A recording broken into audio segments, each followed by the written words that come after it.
Welcome to Kenton Teaches. Enjoy the video. You'll begin by confirming your iOS version and available storage so updates won't interrupt the process. If you choose the simplest legal route, subscribe to YouTube Premium in the App Store. This removes ads inside the official app. Once decided, open Settings, sign into your Apple ID, and complete the premium purchase or install a trusted Safari content blocker app. Make sure Safari's content blockers toggle is enabled in Settings Safari, so the blocker can prevent page ads once you switch to browser playback. Now configure the chosen blocking method. If you use a Safari content blocker app, open the app, choose the recommended filter lists, and enable strict blocking where acceptable. Then verify Settings Safari content blockers shows it active.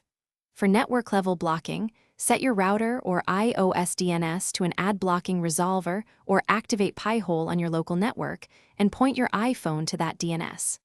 Once configured, open Safari. Navigate to YouTube.com, play a short video, and watch for eliminated mid-roll and pre-roll ads.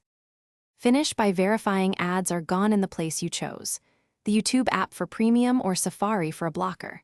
If ads persist, clear Safari history and website data, force close YouTube, and reboot your iPhone, then retest. Make sure VPNs or alternate DNS settings aren't overriding your blocker or Pi-hole. Disconnect VPN or update its DNS to match your ad block configuration. If a content blocker update is available, install it. And remember, YouTube app updates can change ad behavior, so repeat quick checks after app updates.